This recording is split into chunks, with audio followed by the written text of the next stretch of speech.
Hey friends, so Ableton 12.4 is out, and I've been having so much fun with the new delay and the new chorus, specifically because the updates to these devices allow you to do some really nice sound design tricks that you couldn't do before.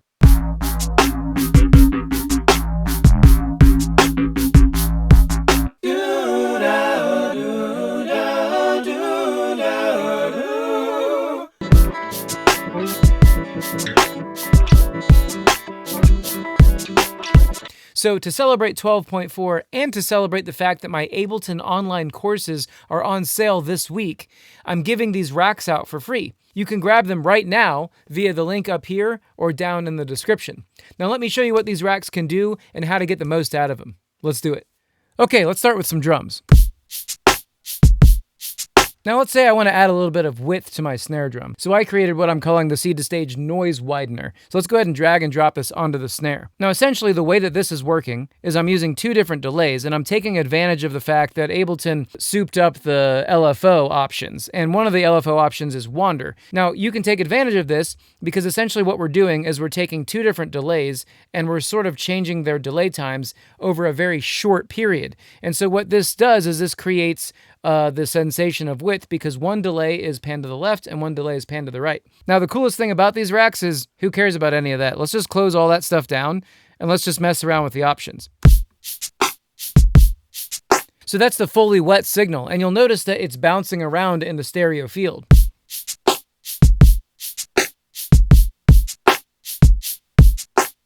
Right, it's moving in different places. Well, that's what this flavor knob does. Essentially, this is sort of changing which of those left or right delays starts first or starts later by changing their delay times. And what that allows you to do is sort of, if it's kind of emphasized on the left, you can move it to the right. If it's sort of emphasized on the right, you can move it to the left. And so, of course, there is LFO frequency and LFO delay. So this is the effect that the LFO has over the delay. And of course, this is going to emphasize the effect. And then over here we have LFO frequency, and of course that's how fast it's spinning up. So a lot of the time you'll want to be up in the higher ranges if you're just trying to add a little bit of ambience to a sound. And of course you don't necessarily want to use all the way wet signals, you want to blend it with the original. So let's go ahead and take a listen to what it sounds like now. Awesome, that sounds really great. This is a great setting for this snare drum. So let's go ahead and A-B it. So without it, with it.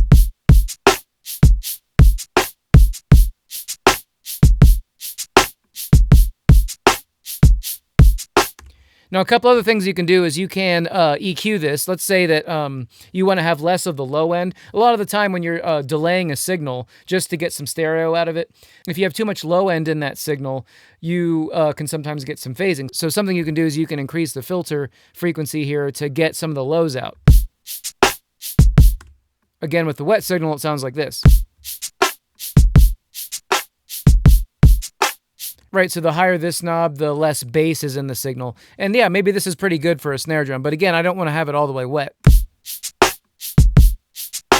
Now, just for fun, I left in the fact that you can, of course, increase the feedback of a delay. And so the higher the feedback is, the more silly, crazy, metallic sounds you might get out of this.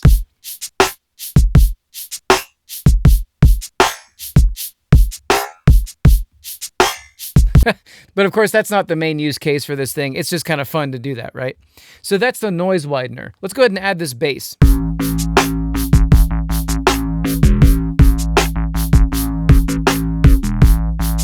So you can also use the noise widener on a sound like this. Let's go ahead and grab it.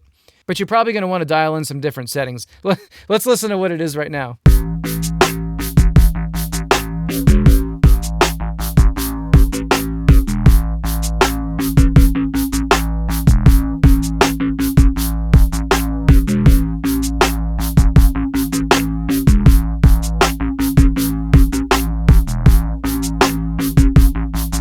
Awesome, that sounds cool. Let's add some feedback just to see what happens.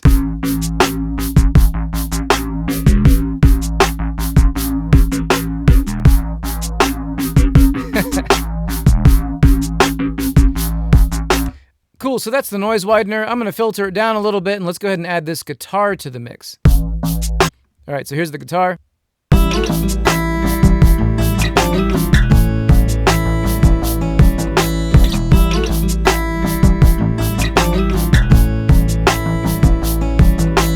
So another thing that you can do with the delay that's just so much fun is that you can sort of treat it as like an auto slicer. And yeah, I could walk you through like how I did this, but essentially the idea here is that you open up the delay time to its widest setting, and essentially what this is establishing is what we would like to maybe think of as like a buffer. Okay, there's 5 seconds of audio material that could get sliced. But the real kicker here is that if you tell the LFO, for example, to sync to the clock, essentially it will pick within a 5-second window of whatever audio just played out of it to slice up the sample. And so essentially this is an auto sample slicer. So the first thing to understand though is that you're not going to hear anything right away because the buffer has to fill up with some audio. So when I turn this on for the first time, you're not going to hear it at all. And then it'll start to slice the audio up. So I'll go ahead and take the bass out, and you'll notice that it'll start to populate with awesome little slices.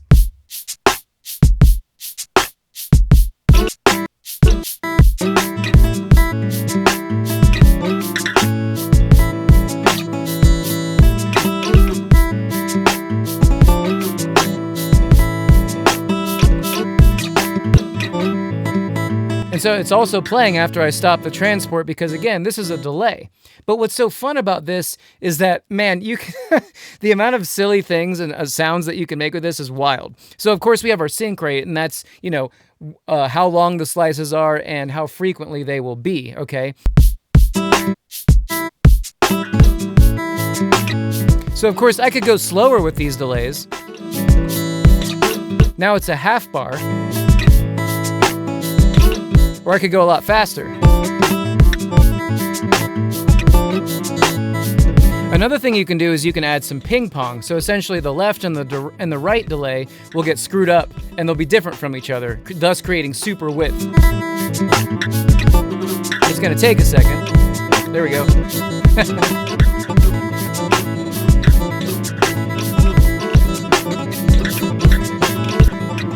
So another really fun thing that you can do is you can use this dry wet knob right here. And so what's really fun about this is that you can now take this as like a delay element, and this just now becomes this really interesting, crazy, like wacky, wild, granular delay pedal. So let's go ahead and maybe we'll turn the dry wet up to like 40% and take a listen to it now.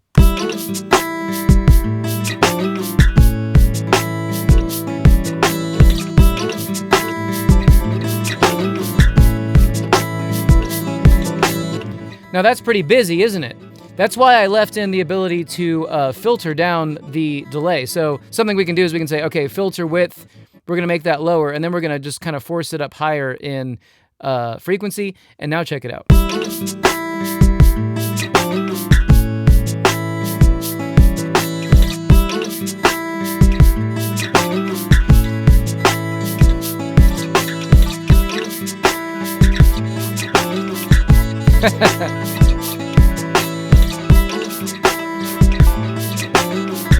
So real quick, let me tell you about today and every day's sponsor, me. If you like my teaching style and you're getting a lot from these videos, consider checking out my Ableton courses. These courses distill 2 decades of my experience with Ableton Live, perfecting workflows that produce real, tangible results. So much so that I have only received 5-star reviews on them. But also, if you enroll, the folks at Ableton give my students 30% off all future upgrades to their software. So, if you vibe with me and you're serious about your music, you can check it out in the link above or down in the description. And if for any reason you're not completely satisfied on the courses, you've got a whole 30 days to return them for a full refund. I'm that confident that you'll be stoked on them. All right, let's get back to it. Something else that you can do, again, I left a little bit of fun extra options in here just for the fun of it. One thing you can do is you can screw it up, so check this out.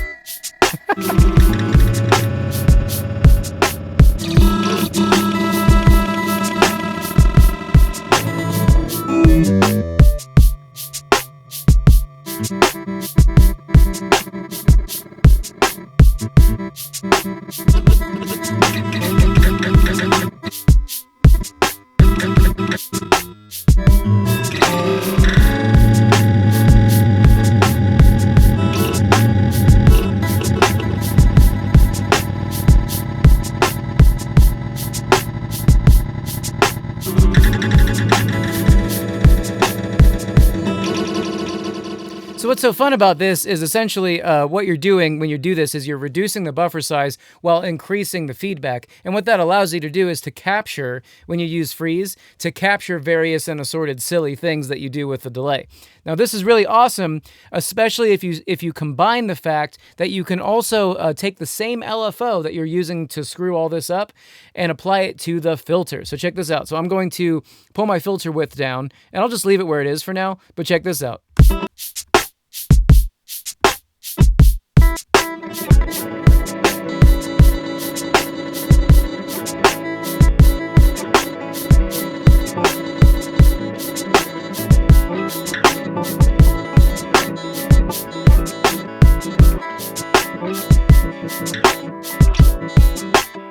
Oh yeah.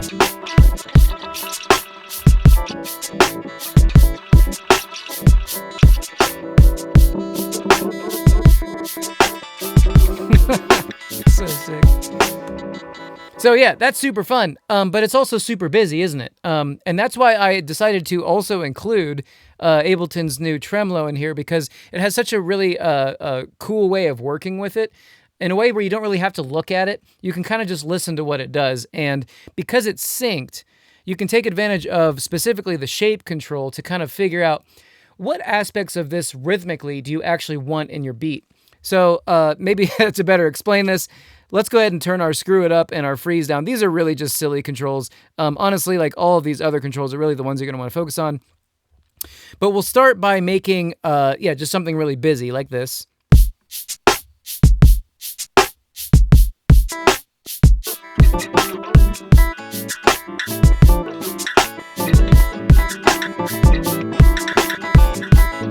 Now check this out. I'll start to bring in my tremolo amount.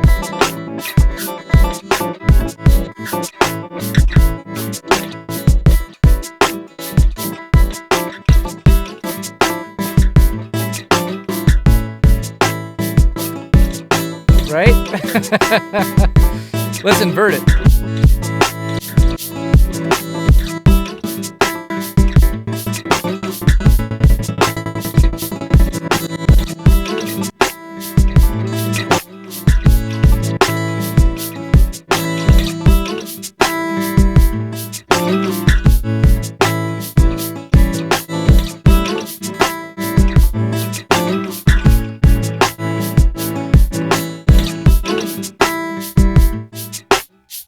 Super fun, right? Okay, so that's the slice delay. I saved the best for last, though. This one is so awesome because the changes to the new chorus allow you to do some really interesting stuff. So I created a rack called Super Chorus, and the reason that this is possible and why this is so cool is that Ableton's chorus up until this point did not have the ability to independently choose the delay for the delay lines or the chorus lines, the pitch modulated lines, separate from the amount. And the ability to now separate these two things allows you to create this crazy super chorus stack. So you can see that in each one of these choruses, I have an increasing amount of time in the chorus time. And what's so cool about this is that it creates this gigantic ultra chorus. And I don't know if I've really heard anything like this before. It's pretty wild. So let's go ahead and listen without it first, and we're going to listen to these vocals.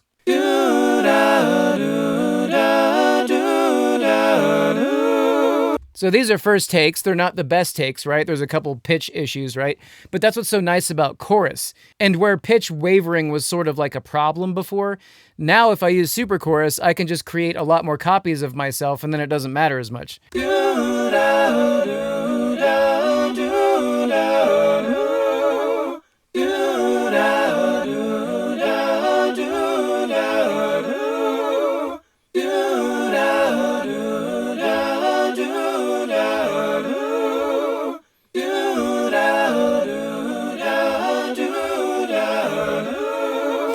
It's so awesome.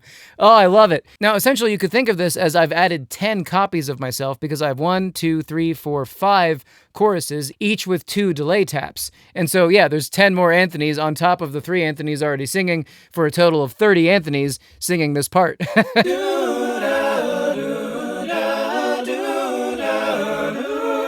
Oh, I love it. And you can just randomize it.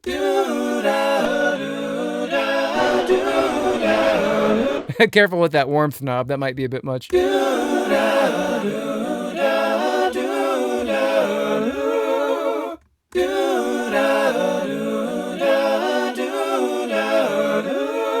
I think it sounds so good. I'm kind of mind blown at it, right? Now we can also use it on the guitar. Let's bring it back over to the guitar and get rid of my silly slice delay for a second and listen to this. So without it.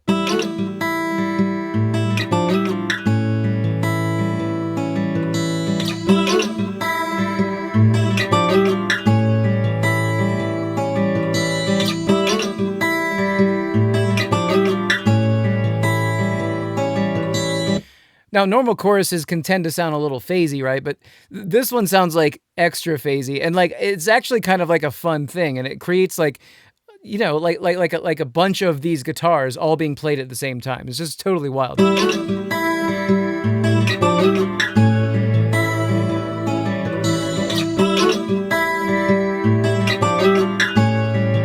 I also think it kind of sounds nice when you use it mostly wet. I should call this dry wet. I'll change this before I upload the actual racks. But when you use it all the way wet,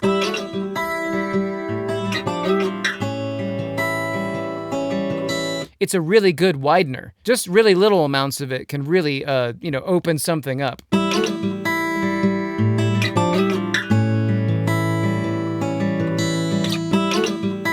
And of course you have a low cut here because again, widening or delaying super low frequencies can cause a lot of phasing. So we can kind of lift it up out of there.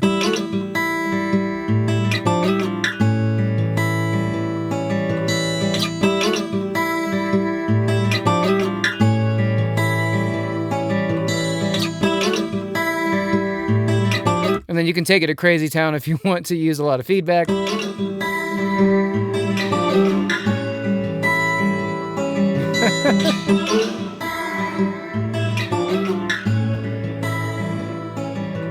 So yeah, these are really fun racks, and the new delay and the new chorus might seem like boring little updates, but these little tiny changes that they've added to these things really open up some insanely awesome possibilities.